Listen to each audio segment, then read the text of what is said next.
have, which is bad. All right, so this is Lovely. Dunk translating enemy team. I believe Lovely is a Masters player on an A right now.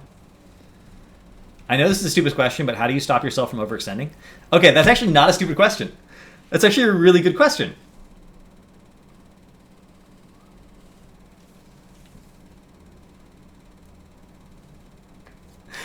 Oh my god, we're gonna ignore the dunk banner.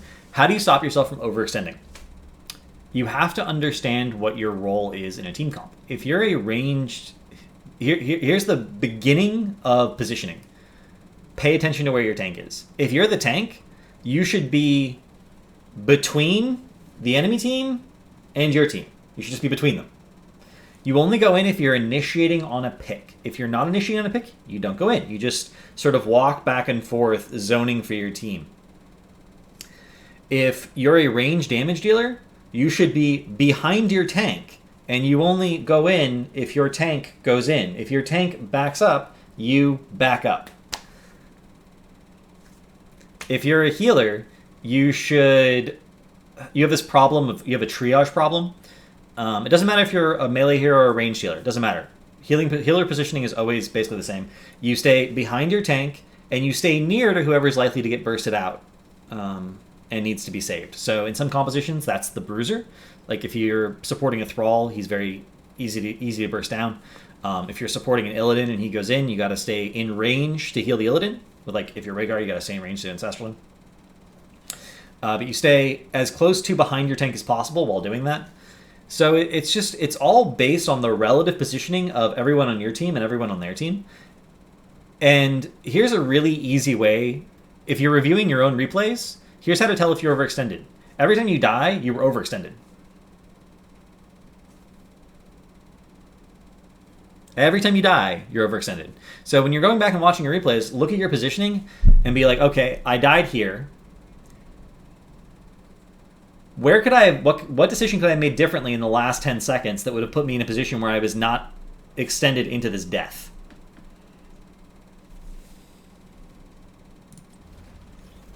Systems online in 10 seconds. And if you do that consistently, you'll start to notice like really consistent trends. And then this is what will start to happen. You'll notice situations where you did the exact same thing and one time you lived and one time you didn't. And when that happens, I want you to go look at the enemy team's cooldowns and realize that their cooldowns had been used when you lived, and their cooldowns were available, and they used them on you when you died. In general, the primary thing you're looking at is crowd control. So if you're an Illidan and you saw the enemy team blow every single stun in their kit, well, now you can go in. If you're an Illidan and no stuns have been burned yet, you just kind of wait around. And you wait. Stuns used, go in. In Illidan's case, one of the biggest mistakes I see is people using Q as an initiation. You should initiate with W and save Q as your escape in a lot of cases.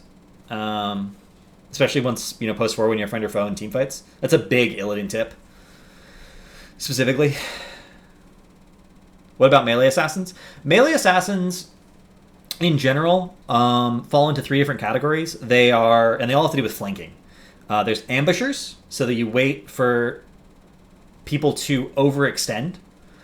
Butcher is a good example of an ambusher. You just wait for someone to overextend, and then boom, you're on them, and then they're dead. You have advancers, I call them, like Illidan. Illidan doesn't really go around for flanks. He just walks into the front of the enemy team, and he does things. And then you have the anti-flankers. And anti-flankers tend to have CC but low mobility. Like Zool is a really good anti-flanker. If you're playing Zool, you kind of wait on the edge. So if your tank's like, let's say your tank's here. Let's say we're in this lane right here. My tank is here. My tank is zoning this entire area. And I see someone be like, I'm going to be sneaky and come around down here. I'm Zool. I'm waiting right here. My tank can't zone this area because he's over here. Right? And then suddenly someone comes in from the flank and I'm Zool and I deny the flank. So if you're a low mobility melee hero who is not a tank, deny flanks. If you're a high mobility melee hero who can get in and out of fights, advance directly through their front line and try and put pressure on their back line and then escape. If you're but only do that when your tank is pressuring their front line. Don't just like dive. You need to be, you need to wait for your tank to start a fight. And if you're an ambusher, you just wait in bushes and wait for someone to overextend. Those are the 3 major categories of melee assassins. I'm actually stealing that from a guide I wrote that is not yet published, but it will be soon. For the record, I have more than 10 guides that are like 90% finished. And due to everything that's been going on in my personal life, I haven't put the finishing touches on them and then sent them to Boo to be edited. So all of those guides will be coming out on the Gale Force Esports website very, very soon. But they're not there yet, unfortunately. 2, 1. Any other positioning questions, though, just let me know. Gates open. All right, and Lovely actually had a question. I would actually love to be on ITN again. Anytime I get invited onto anything, I pretty much say yes. So if you want me to be on something, talk to the person who hosts it, and just get them to ask me, and I'll be happy to make time for it. Dunk thought once the other team drafted Mouth, Uther, Stitches, we would not be able to win. Thoughts? Malthael does not necessarily win the soul lane against any ranged hero, so as long as you have a ranged hero in the soul lane. So we're going to take this in 2 parts. Braxis is a 2-lane map where there's really no rotations. Ever. Rotations just don't exist. So if you put a ranged hero against Malthael, you should be fine. And so the question is Stitch's Uther so good that you can't win the 4-man? And I'm looking at their comp and I'm like, where's their burst? You have a Tassadar shield. Why would you be anything but fine?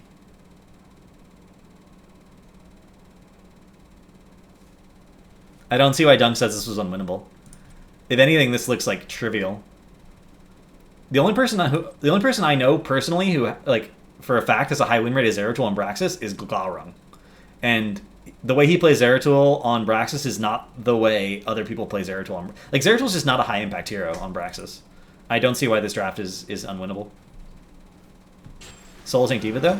The highest win rate comp on Braxis for a long time was Solo Tank Zarya. Have you thought about inviting people into some of your shows? I've actually never done that. I stream at kind of awkward times. I guess there are people available right now.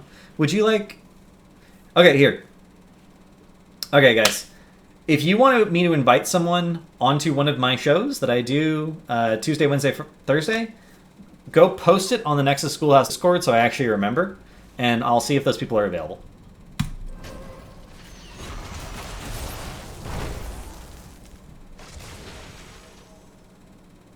Because I don't watch a whole lot of other people play Heroes of the Storm or do Heroes of Storm content because I'm so busy all the time.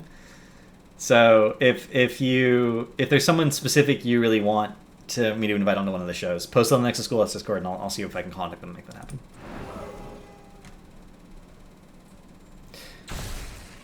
I already like this D.Va play, by the way. So the nice thing... Oh, wow. So one of the things... Okay. As soon as the combo fails with the Alarak, you knock them all in and kind of group them up, and now you're doing the defense matrix. This is a cool play.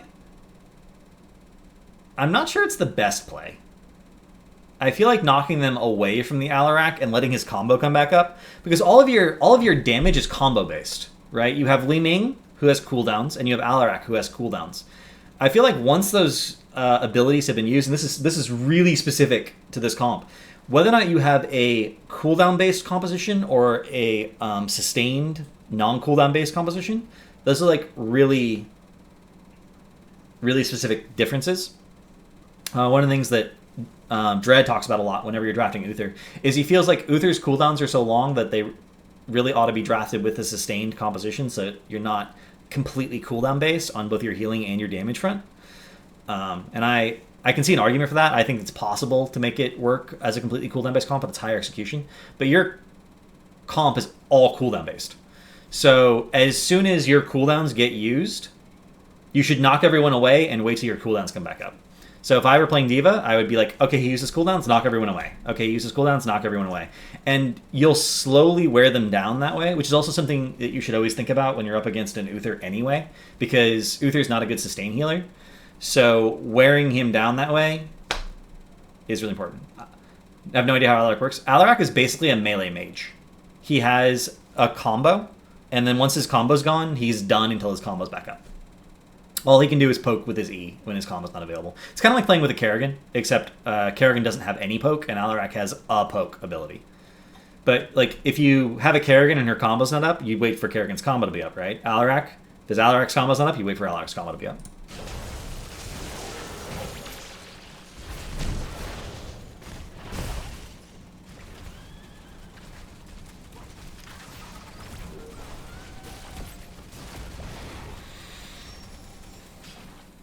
They're controlling the globe here, but they have a beefy front line, so they're going to be able to bully you a little bit in the early game.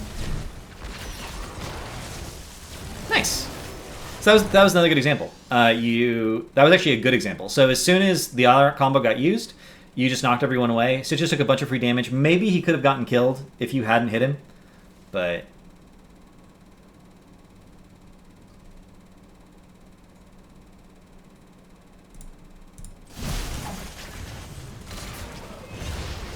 Like, you're just trying to win the sustain war at this point.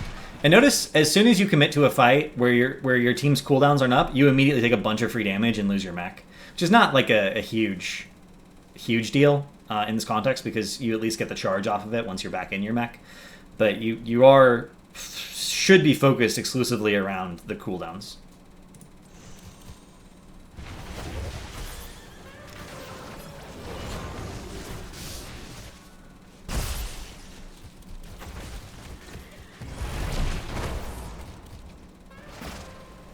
And again, notice whenever your cooldowns are up, you're absolutely chunking people. And whenever your cooldowns aren't up, nothing happens.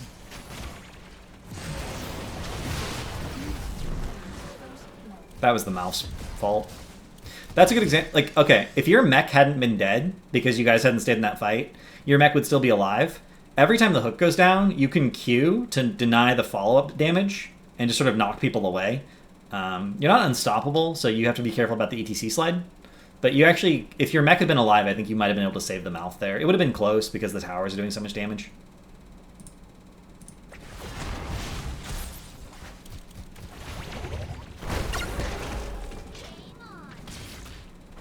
Actually, do I get back in the mech there? So if you get back in the mech, the benefit is you get to charge up faster. If you don't get back in the mech, you can be aggressive in pilot form and then get back in the mech. That's a hard call. They have enough lockdown that I would be afraid not to be in my mech, personally. I think I would have gotten back in the mech no matter what. But I think if I were a really confident player, I might not have gotten back in the mech.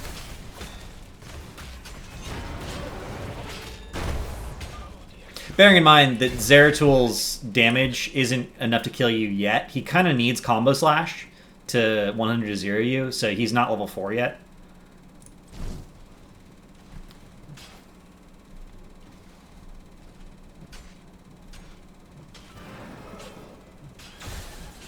Yeah, Combo Slash is Zeratul's version of Follow Through, and he gets it at level 4. So in the early game, like pre-4, Zeratul actually can't really kill anyone, even like very, very low health heroes, if they have any sort of save mechanic, because the burst isn't high enough. Once he gets 7, and once he gets Combo Slash and 7, and then especially 16, then he can 100 to 0 people pretty effectively. But in the early game, Zeratul's bad, which is one of the reasons he's bad on Braxis. This is why you should try other heroes. You need to know how they work. Like, even if you don't enjoy playing a hero, if you want to play against them competently, you need to know where their power spikes are, what their standard talent builds are, like what those things. One of the reasons that I write a lot of my guides, drafting guides, like you can go through and read my Zeratul drafting guide. His major power spikes are, for VP is a big power spike, and then 16-20 are his biggest power spikes. But I don't even mention the Combo Slash thing, but it is relevant when you're playing extremely low health heroes who have a save mechanic.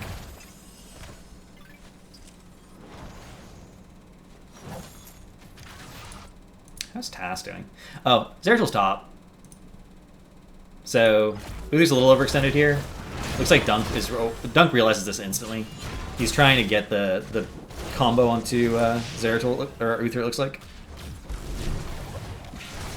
Good route. So this is just, this is not specific to this comp, this is just a Braxis thing. Misses the silence. If he hadn't missed that silence, I think they could have killed the Lucy. Whenever you see someone in the top lane, pressure really hard is 4. It's never worth rotating to help the save, and like even if they die, it's generally the rotational distance is just too far. So this is the correct decision, just pressure. I'm not sure if... I didn't see any ping, so you guys just did this, but...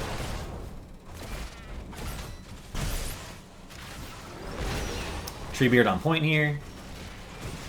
That Q didn't do anything. Like, even if you'd gotten to the Zeratul, and this is something that I talked about on Ghost Dunk's replay, every time you push a button, you should be pushing the button for a specific reason, and it should be reasonably able to accomplish that goal, right? So you're queuing to the point to save Treebeard from Zeratul, but it would take you an extra second and a half to get there without Q. So, and this is something you should do. Like, if you guys are looking for a way to review your own replays, the number one thing I would focus on is go through your replays. Literally every time you push a button, ask yourself, what did that accomplish? And what did I mean for it to accomplish? Did it accomplish that thing? Dunk is safe here, I think, no matter what. Yeah, okay, he's fine. But Dunk would have been 100% safe there and wouldn't have gotten chunked if you had hit Q available to peel for him. Alex is just being annoying, which is fine.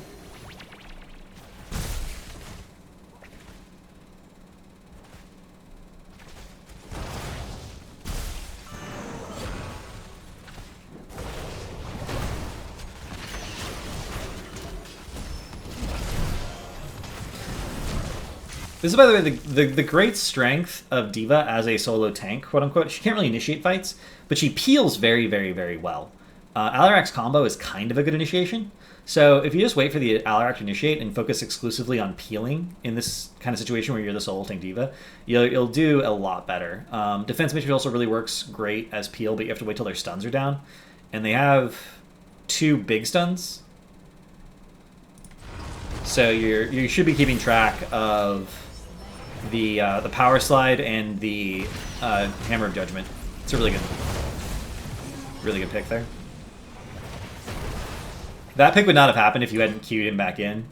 So that's if you're even, you should be focusing on peel. If you're ahead, you already got a kill and you're chasing, you should focus on using your Q to get more picks, like snowball the fight harder. That's true of actually any tank. A lot of times, like if you're ETC, you'll slide in and then you'll save your W just in case you need the personal peel. But if you slide, you get a pick, then you can sort of walk around someone and try and body block them and then W them back into your team. So you're using your peel to get the pick. That's just a situational thing and applies to every frontline hero. If you have a peel mechanic and you're snowballing a fight, use your peel mechanic to initiate harder and get people out of position. If you are even, use your peel mechanic to peel.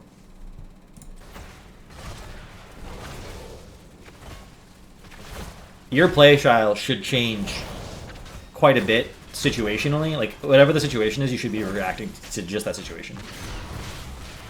That was nice.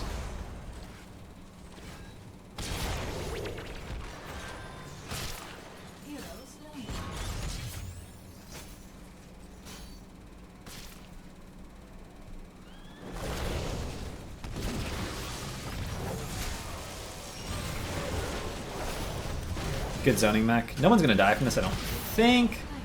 Malfurion actually ends up dying. I feel like Malfurion could have lived there. Or at least you could have guaranteed the Uther kill. But this is always a situation where you know something bad happened. Dunkstream was also a little bit late because he was helping top. So you guys took what started out as a 4v3, which is not exactly ideal.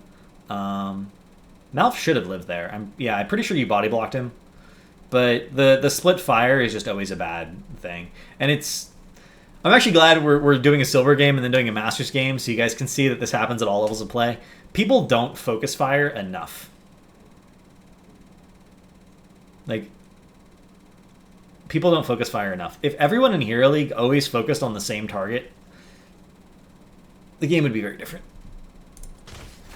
But people always focus on whatever's nearest to them for some reason.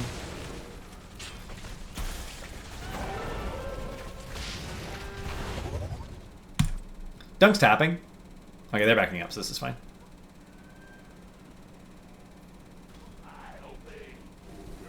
So they're just trying to get top. That ended up being fine, but if they'd reinitiated there, I think they could have taken that fight. Although it would have only killed the mech, so it doesn't really matter. Which is the nice thing about playing D.Va. D.Va can play far more aggressively than almost any other hero in the game, because all you have to do is make sure you're out of range in time for the mech to die, and then you're safe. She trades cooldowns very efficiently. The problem is she gives up experience for it if she overtrades. But it's not that much experience. I like this decision to get the fountain here. Anytime you can kill a fountain on these aggressive fighting in lane maps, you should, because it reduces their potential sustain. Like, even if they have to go all the way back here, like, they still have this fountain, but this, look at the extra distance that has to be traveled. Like, it's about a full screen. It's actually just almost exactly a full screen, which is like, you know, they have to travel to it, and then they have to travel back. And at that point, they might as well hearth. It's a huge amount of time that you're uncontested in whatever it is you're doing. Especially for a cooldown-based composition. Right? Because in cooldown-based compositions, anytime you're not fighting and you just used your combo, you're happy. Would you say D.Va has a similar CD trading playstyle as Leoric?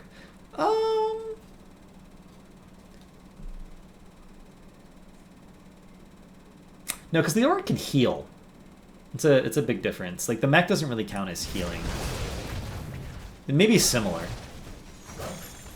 But D.Va really wants to be with the group, whereas Leoric frequently is trading by himself, alone. So that's a pretty big difference.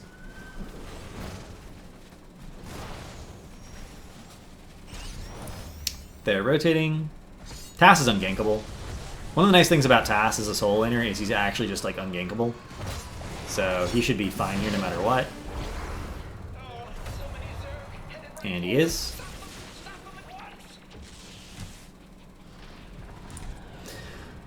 Dunk's doing something really smart here, which is he's trying to prevent the mounts. But as soon as they get mounted, he mounts and gets out of there.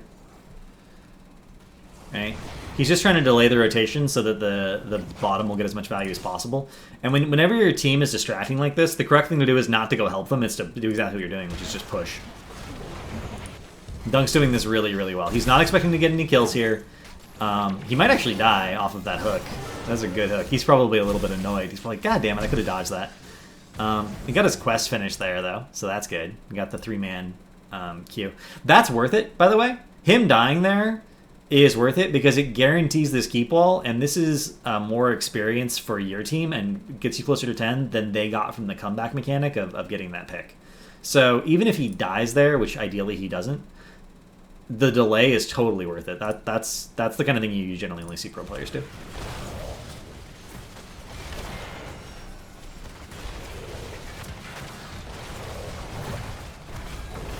You could probably get this keep if you hit the explosion as soon as they get here. You're going to have it. I'm actually going to say it's a misplay if this keep does not go down, and it's pretty much just on you. Okay, there we go. Yeah.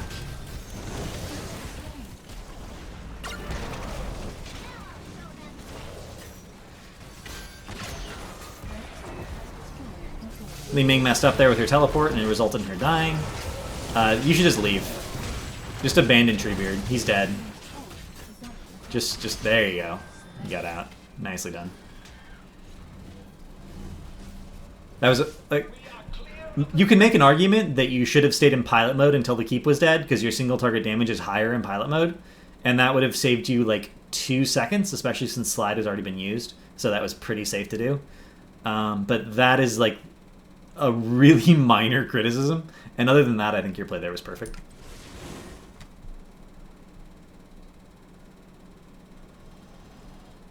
Although you should have abandoned the Malf sooner, because there's no way he lives. He doesn't have any mobility to do that situation. But like looking at that situation, the keep should absolutely go down, and it's up to you to make the keep go down, and you did everything correctly to make sure the keep went down. So, and now you should just swap lanes. Pressuring with 5 top is probably the right call here. Yeah, okay. Everyone's doing it. We're reviewing. I am reviewing lovely. Lovely Hearthstone in chat. Nice force wall.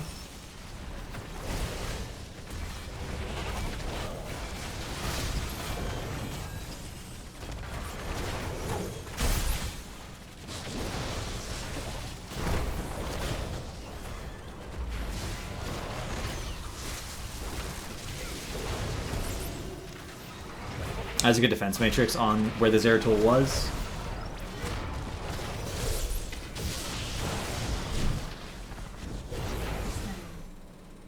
Man, this Acidar is on point and Dunk's doing really well.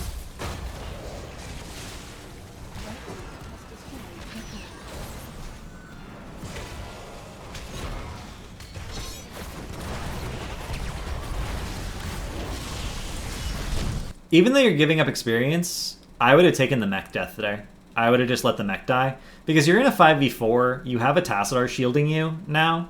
So you're in a situation where you're going to get this wall pretty much no matter what. But if you have your mech available, you're going to have zoning potential.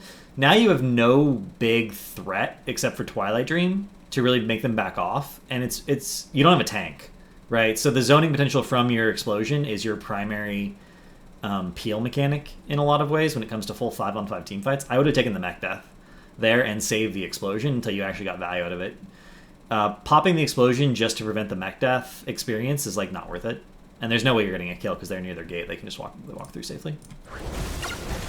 Maybe if Tassadar had thrown down the force wall and you already knew the force wall was going to be there, that would be different. But without comms, it's not like a reasonable play. Looks like the beacons are reactivating.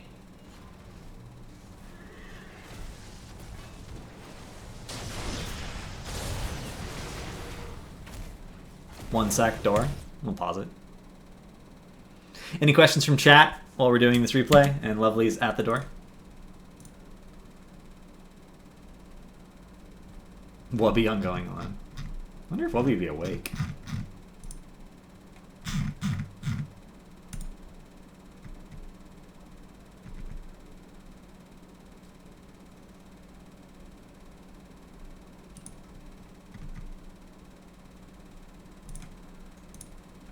What do I want to see from Garrosh? Did they announce that it was Garrosh? I've been running errands all morning.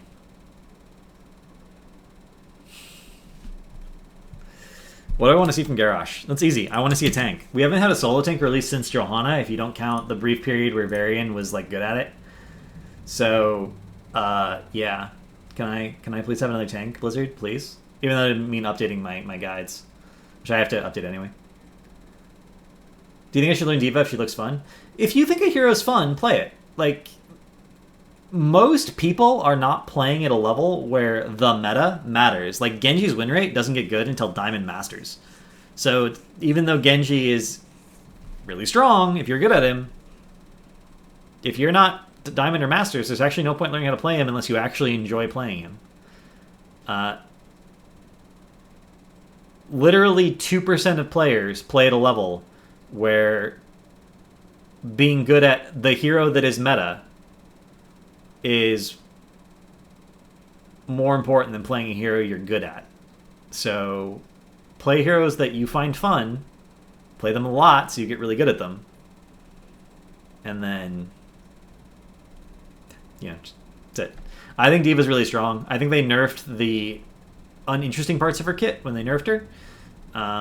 So it kind of sucks. But D.Va's surprisingly complicated too. Like, she has a lot of interesting mechanics. She has some good talent diversity.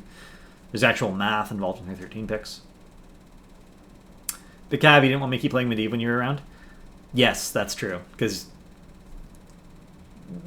Medivh is the single hardest hero to play in the game. In my opinion. He requires the most knowledge. If you're not already really good at positioning and situational awareness and cooldown usage and skill shots, like, there's a lot of things you have to be good at to be even a marginally good Medivh. Whereas if you were bad at all those things, you could be good at other heroes. Medivh's an exception, though. I'll never encourage people to play Medivh. I'll never do it. Medivh is genuinely that hard to play. I think I have 100 games on Medivh now, and I would put myself at like a 3 out of 10. And I wouldn't put any professional player above maybe an 8.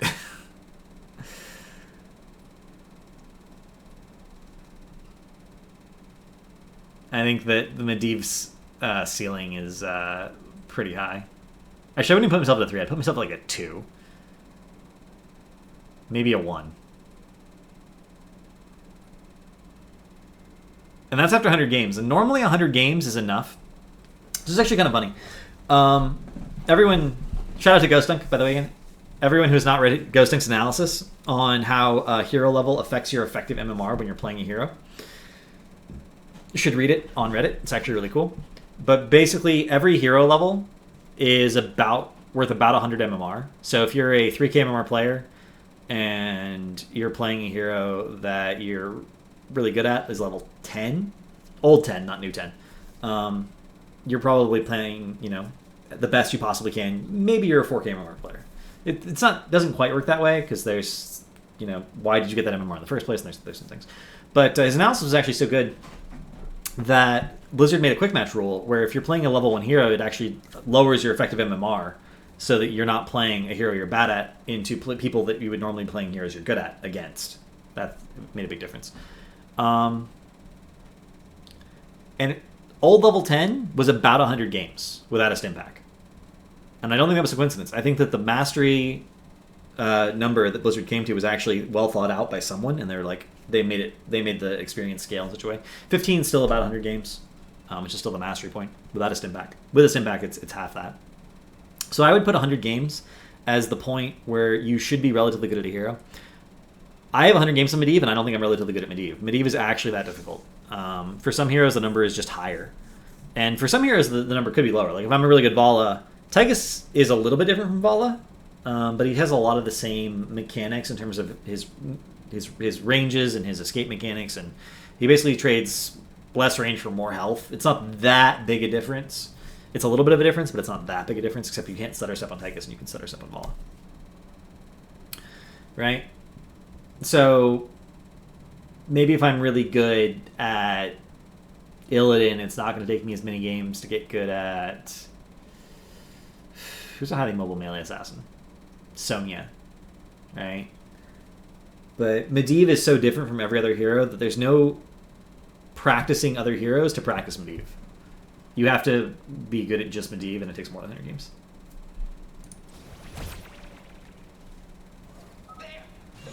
Yeah, I'm gonna do. So I did a rant on the HGC post show on Tuesday about how QM is bad for the game and should be removed, and they should move over to a blind pick mode where you can see the map in advance. I'm gonna do either an article or a video about that because I really do think QM is the worst thing for HOTS right now. I don't know why you guys are backing up here. Oh, it's because they beacon spawned. Okay. I was gonna say you're briefly in a 5v3. You could finish off the wall, but this is fine. Dunk is being forward here because someone has to do it. Like, you need someone who's warding for your team and controlling vision. It's really important. This should be the job of whatever melee has the best escape, which in this case is D.Va. So you should be warding for your team. You're just kind of following your team around. You should be warding. You should have even been sitting in this bush potentially and like gotten the dismount and then queued away. That would have been fine. You could have been in... not been rotating your team and going this way, because it's obvious you're going to rotate this way to get the other beacon. Either way. But as the frontliner, regardless of whether or not you agree with what people are doing, you need to be more in front of them than they are. This goes back to the fact that people should stay behind the tank. Well, the tank should stay in front of people. It kind of goes both ways. I didn't like that rotation. I understand why Dunk did it. He wanted to control vision. Controlling vision is really, really important. In theory, you could play passively until you hit 13. By the way, if someone had stayed to finish off this tower right here, you guys would be like almost 13. That's 650 experience. Not everyone needed to rotate away in that 5v3 scenario. Really, only one person needed to. Whatever. But if you had been controlling vision, there's no way Dunk dies here because they don't get on top of him.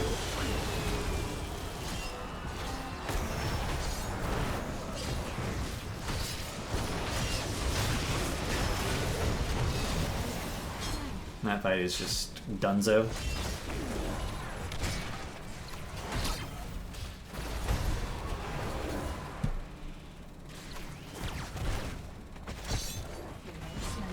Oh my god, he lives. Why does he live?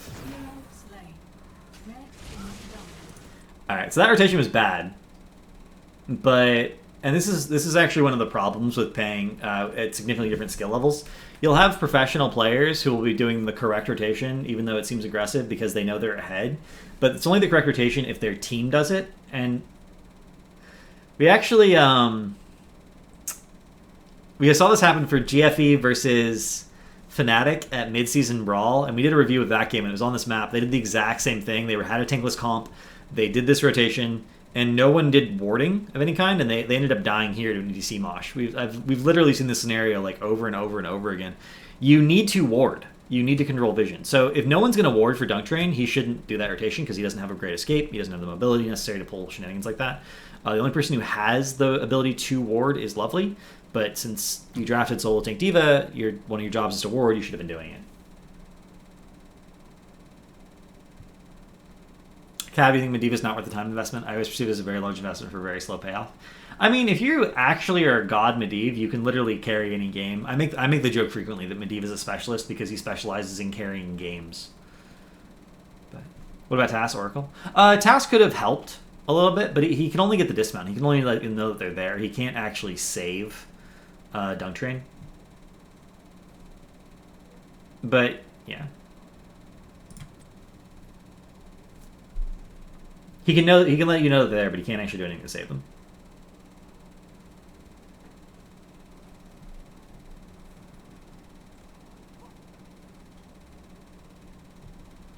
Dunk's gonna wait in the bush until he knows where people are. So the mine should not continue. I mean, you can put as much time as you want in Medivh. As long as you're having fun, I don't really care that much, but it's just gonna take you a really long time to get good at Medivh because there's a number of skills you need to learn that you don't have yet. And on other heroes, you'd be learning them one at a time, and then as soon as you learned it, you'd see a massive jump in effectiveness. On Medivh's case, you're going to learn a skill, and then nothing's going to change, and then you're going to learn another skill, and nothing's going to change. Like, it's going to... At some point, you're going to hit a point where you've learned enough that he's going to be effective, but it's just such a long payoff. It's up to you. As long as you're having fun, it's not that big a deal. It is a game. There are different ways of playing it. Like, you can play to get to Masters, and you just need to be very efficient. My win rate on Medivh over my first 60 games was 35%, and it jumped to 45. And then I'm now over my last 20 games at a 53% win rate on Medivh. But it was a long road, and I wouldn't even play him right now. Because I haven't been playing actively every day for the last couple weeks. There's no way I'd be good enough at Medivh right now to justify playing him.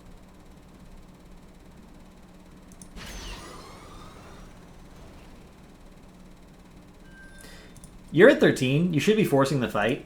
So whenever you have a talent tier advantage, you always want to be forcing the fight. You don't actually know where the enemy team is, so you come down, but your entire team goes top.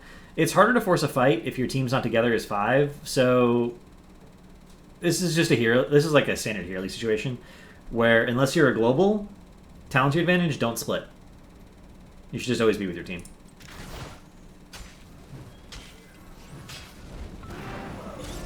Rotations on this map really confuse me. I mean, that's not even a map-specific thing. It's you have a talent to your advantage, you should be with your team because you're not a global. It's like a really simple flowchart. It's always better to group if you have a talent to your advantage, so you can force your advantage into structures or objectives. And they shouldn't be fighting, but they see this happen, so this is a 5v4 with a talent to your advantage. This fight is pretty close to technically being even. Like, technically, this fight is pretty close to even in terms of overall power levels, especially since VP and Mosh are both still on cooldown. And all of the heroics over here are available. But if you were here, this would be an uneven fight in your team's favor. So, although if your team holds the point, that was an okay Twilight Dream. That was a good force wall. It was a bad orb. Could have been a good orb. Actually, if that force wall hadn't gone down, I think that Leeming combo would have hit. So I take it back. That was a bad force wall. Even though it probably helped save the mouth, I think the mouth would have been fine regardless. So this ended up being good that someone grabbed this. But it could have gone really badly if they'd won that fight top. You know someone's on the point. Go to the point. Playing Ring Around the Rosie. So Dunk is looking for the pick. Like, he knows if they can get the pick that they guarantee this objective. Wall or Archon on task, so I pick one over the other. After Task's rework, Archon was just the better heroic. After Archon got nerfed, I think Wall is now just the better heroic and should be taken in all cases. If you're going Archon, you're going Archon for the level 20 spike, so you need to look at your comp and be like, is the only way we're going to win is if we dumpster a level 20 fight really hard? Go Archon. But I think Force Wall right now is the better heroic. And I don't think it's possible for both of Tass's heroics to be balanced. I think one of them is always going to be the better heroic. Yeah, the upgrade on Wall is insane because if you have 1 second of downtime on Wall, it's basically up, all the time at that point. Still have a talent advantage. Notice the team stops to do the camp. Notice what Dunk is doing. Dunk is doing the frustration dance. This is what I call the frustration dance. He's like, guys, they're right there. We could go. Okay, you're doing the camp.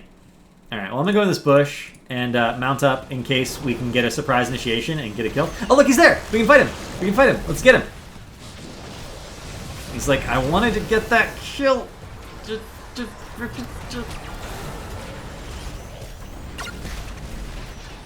Every pro player I know, if you watch their streams, does the frustration dance sometimes. Like, oh, okay, my team's doing that. I guess I'll wait here. Because they want to force. They know they have like a 10 or 15 second window where they have a distinct advantage, and they want to force as hard as possible. And instead, you give up both beacons temporarily. And I do the frustration dance a lot when I play Hero League. One of the reasons I stopped playing Hero League. So you get the pick, and now you should be able to get both beacons. Now you can do the camp, for the record. You can send one person to get the beacon, and everyone else can do this camp. Because they went this way, which means in order to get this camp, they would have to come back this way. That's not going to happen, right? They're down a person. They're not going to come back. Now you can do the camp. If you wanted to be super fancy, you could even wait to cap it until the Zerg wave gets here. Because your Zerg wave is going to be pushing top. It's a good use of Oracle, good use of Force Wall. Caster's actually playing Metastar fairly well. The camp will leash here in a second. I'd like to point out if everyone had done the camp except for one person who went to get the beacon, this camp would be done. This is why people say it's always better to do stuff as a team, even if it's the wrong call. Because things get done more efficiently. And Stitches being here was a mistake. Like, they don't know where you are. They have no vision mechanic. So they're... What's the word? Inting? Is that the word from... That's just inted. There's no reason for them to be here. They should have just backed up and been like, okay, well, they're going to get the Zerg wave. We have to defend a keep.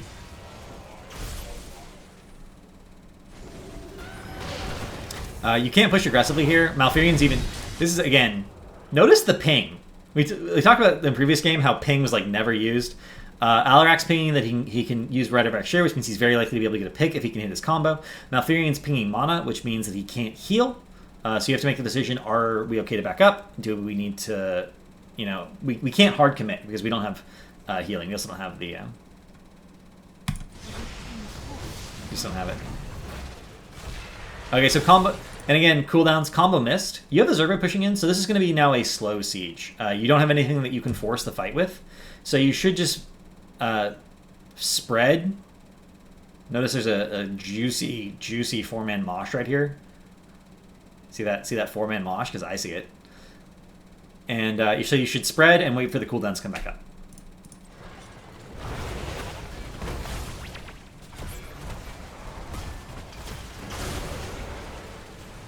I think this R4 is kind of a fast siege. It's good that you're in front of Dunk. Dunk shouldn't really be next to you because of the Mosh threat. But I guess I Love You Too is in a good position, so it's not that big a deal.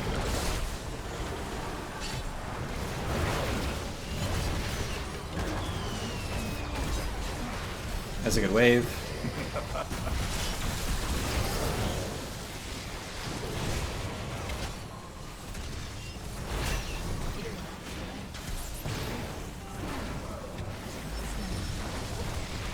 That should have gone so much worse for you than it did. Rip sadism stacks. You're not going to be able to finish the core, I don't think. You can get more damage on it, though. Oh, you actually can finish the core, because the VP is going to wear off, and you still have a little bit of damage there. That was nicely done.